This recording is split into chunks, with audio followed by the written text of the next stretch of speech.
বিশ্ব রাজনীতি যেন আবারও উত্তপ্ত হয়ে উঠেছে। মধ্যপ্রাচ্যে চলমান ইসরায়েল ইরান সংঘাত এখন এক নতুন মোড় নিয়েছে। এবার সেই উত্তেজনা সরাসরি পৌঁছে গেছে আমেরিকার দোরগোড়ায়। বিশ্লেষকরা বলছেন, ইরান এখন এমন এক পরিকল্পনা হাতে নিয়েছে যার মাধ্যমে যুক্তরাষ্ট্রের ভেতরেই বড় ধরনের হামলার শঙ্কা তৈরি হয়েছে।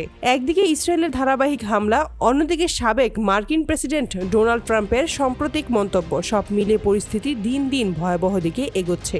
আজকের ভিডিওতে আমরা জানবো ঠিক কি ঘটেছে, কেন ইরান সরাসরি আমেরিকার দিকে নজর দিচ্ছে এবং বিশ্লেষকরা কেন বলছে এই সংঘাত থেকেই শুরু হতে পারে নতুন বিশ্বযুদ্ধ।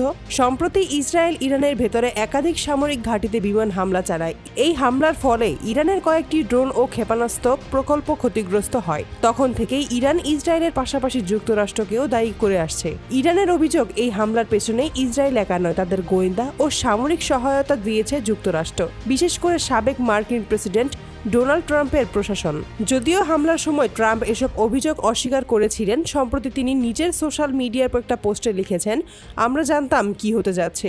ইসরায়েলের পদক্ষেপ সম্পর্কে আমরা সম্পূর্ণভাবে অবগত ছিলাম। এই মন্তব্য প্রকাশের পরেই আন্তর্জাতিক অঙ্গনে তোলপাড় শুরু হয়, কারণ এটি অনেকটা স্বীকারোক্তির মতোই শোনাচ্ছে, যেন ইসরায়েলের হামলার সঙ্গে যুক্তরাষ্ট্রের প্রত্যক্ষ বা পরোক্ষ সম্পৃক্ততা ছিল। ট্রাম্পের এই মন্তব্যের পর নড়েচড়ে বসে ইরান। ইরানের সর্বোচ্চ নেতা আয়াতুল্লাহ আলী খামেনি এক টেলিভিশন ভাষণে বলেন, আমাদের শত্রু যদি ভাবে তারা ইরানের ভূমি আঘাত করবে এবং আমরা চুপ থাকবো, তাহলে তারা ভুল করছে। প্রতিশোধ আসবেই এবং সেটা তাদের ঘর পর্যন্ত পৌঁছবে। ইরানের রাষ্ট্রীয় সংবাদ মাধ্যমে দাবি করা হচ্ছে, দেশটির সামরিক গোয়েন্দা বিভাগ ইতিমধ্যেই যুক্তরাষ্ট্রের বিভিন্ন স্থাপনার ওপর নজরদারি শুরু করেছে। কিছু সূত্র বলছে, হোয়াইট হাউস সহ ওয়াশিংটনের গুরুত্বপূর্ণ ভবনগুলো সম্ভাব্য লক্ষ্যবস্তু হিসেবে চিহ্নিত করা হয়েছে।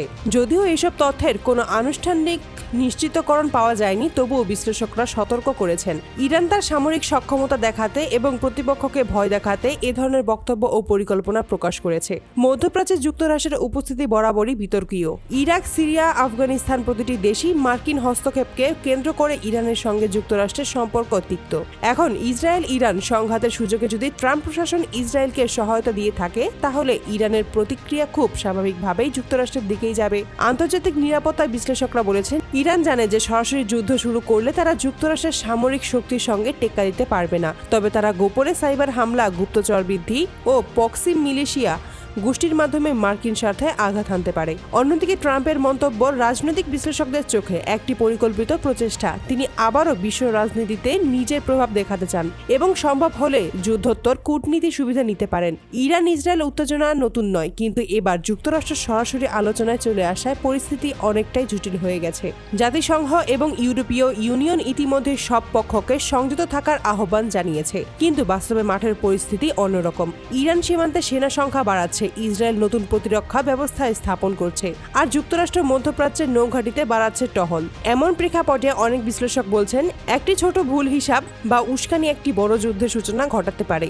আর যদি সত্যি ইরান যুক্তরাষ্ট্রের হামলার চেষ্টা করে, তাহলে সেটি হবে ইতিহাসের সবচেয়ে বড় সংঘাতগুলোর একটি। সব মিলিয়ে এখন গোটা বিশ্ব তাকিয়ে আছে তেহরান, ওয়াশিংটন এবং তেল আবিবের দিকে। ট্রাম্পের মন্তব্য, ইরানের হুমকি আর ইসরায়েলের প্রতিরক্ষা প্রস্তুতির সবকিছু ইঙ্গিত দিচ্ছে উত্তেজনা এখানেই থামছে না। তবে মনে রাখতে হবে, এখনো পর্যন্ত ইরানের পক্ষ থেকে কোনো আনুষ্ঠানিক ঘোষণা আসেনি যে তারা যুক্তরাষ্ট্রের হামলার নির্দিষ্ট পরিকল্পনা নিয়েছে। তথ্যগুলো মূলত দাবি ও প্রতিবেদনের ভিত্তিতে প্রকাশ পাচ্ছে। তবুও পরিস্থিতি যেভাবে দ্রুত বদলে যাচ্ছে, বিশ্ব রাজনীতি নতুন এক মোড়ের দিকে এগোচ্ছে তা বলার অপেক্ষা রাখে না। আপনারা কি মনে করেন, ইরান কি সত্যি আমেরিকায় হামলার পরিকল্পনা করছে, নাকি এটি শুধু রাজনৈতিক চাপ সৃষ্টি করার কৌশল? আপনার মতামতটি কমেন্টে জানিয়ে দিন। ভিডিওটি তথ্যবহুল মনে হলে লাইক, শেয়ার এবং চ্যানেলটি সাবস্ক্রাইব করুন, যেন বিশ্বের বড় খবরগুলো সবার আগে আপনার কাছে পৌঁছতে পারে। ধন্যবাদ, দেখা হচ্ছে পরের আপডেট নিয়ে।